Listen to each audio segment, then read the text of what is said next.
There are many methods to eat fish. Stuffed fish with sambal is one of the Peranakan cuisine, and it is also one of my favorite dish. Being brought up in a Nyonya family, this is the dish I grew up with. So today I'm going to show you the easy, lazy way to make this delicious cuisine.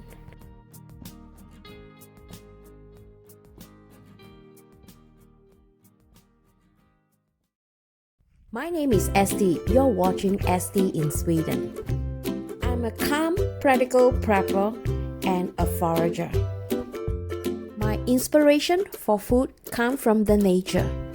If you're new here, don't forget to subscribe. Now let's head into my kitchen and I'll show you how to make some good food. If you like fish, I have created a whole playlist for fish and seafood. Make sure you check it out. To make this delicious fish, these are the ingredients we need. Let's start off by making the sambal. This is the lime leaf or kaffir leaf. All you need to do is to remove the stems, and then you need 2 shallots, some garlic, a piece of ginger, and a chilli padi. If you like hotter, you can add more of the chilli. And over here, I have some dried chili soaked in hot water. You want to soak this for at least 15 minutes before you use them. The best way to handle kaffir leaf is to cut them into small pieces. By doing this, it will be much easier for you to grind this paste into a very smooth paste. I'm using a blender today to cut all this because I'm staying at a summer house. So I'm going to cut all these condiments into smaller pieces so that it is much easier for me to blend them. If you prefer a more mild sambal, remove all the seeds if possible. As you can see, I try to remove them and it floats on top of the water. Now let's prepare the fish. To make a pocket in the fish, you need to slice a very sharp knife, preferably fillet knife, gently through the spine, and there you go, you get your pockets. It is much easier if the fish is bigger. As you can see, these fish are not so big. The most common fish used in Southeast Asia is mackerel. But I think any other fishes that are whole would work too. If you do not like the idea of whole fish, fish fillet works well too. Put the fish aside and let's do the sambal paste. If you don't have a blender, it's fine. You can use a mortar too. I like to assemble all the ingredients in front of me before I start cooking. So just to make sure that I have everything in order. These are all the ingredients to make the sambal, but you also need some turmeric powder and some salt to season the fish. Not forgetting the main ingredients of this recipe, Belacan, which is shrimp paste. Pour all the ingredients for making the sambal into a blender. If you like a stronger flavor from the Belacan, you can actually roast this on a pan. But I'm too lazy to do that, so I'll do without. Add a little bit of water, put the lid on and start the machine. Authentically or traditionally, my mom used a mortar to make this. Then the mixture will be a bit more coarse. It's not as fine as using the blender. And with some Malaysian recipe, they usually like to cook this paste in a pan for at least 5 to 10 minutes before they stuff this in the fish. Now season the paste well and set aside. Now let's coat the fish with the turmeric.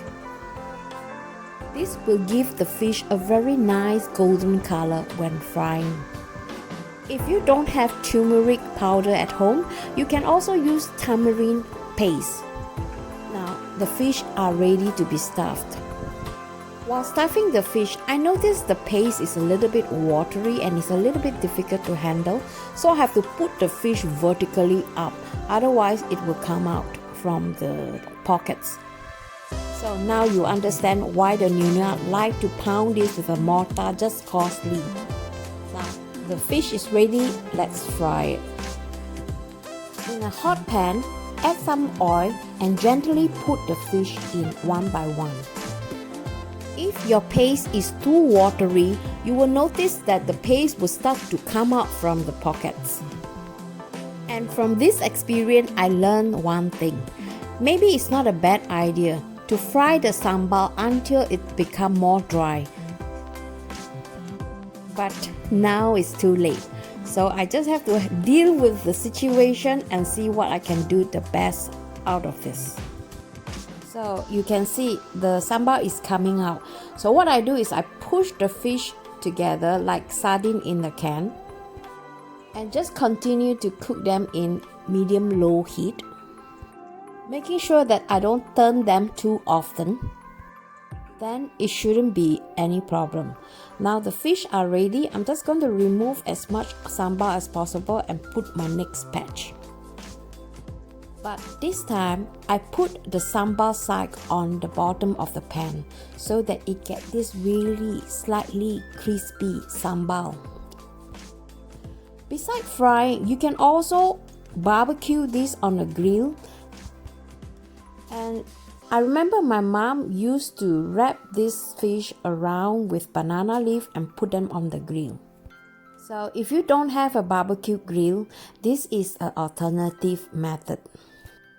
I find that the pan fried method is more moist compared to the barbecue or the grilled one. I think after all, I'm quite satisfied with the result. Thank God the sambal still stays in its pocket. As you can see, the sambal look a little bit brown, but it's okay. That is what makes this dish delicious. This dish is best eaten with plain rice or, if possible, coconut rice. As you can see, I garnished this dish with veal, so LG thought that this is a Scandinavian food. And you probably wonder, did he like it? You will find out later. But on my plate, you can see it is eaten bone clean. Nothing is left. On the other hand, LG is still struggling with his pieces of fish. As you guys probably know, Swedish people, they are not used to eating fish with bones. And when dining with me, this is a perfect opportunity to learn this skill.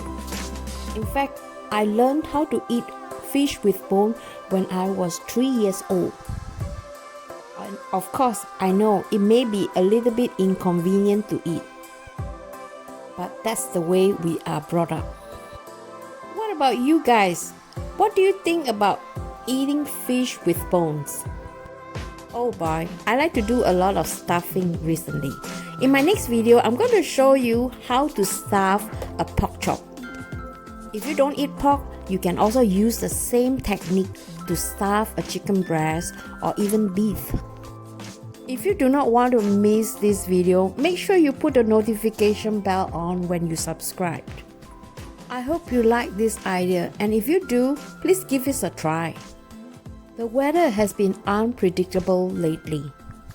And for a day like this, I prefer to stay indoor and create more videos. Thank you so much for watching. I hope you find value in my video. And if you do, please share them. And I hope to see you in my next. Bye bye.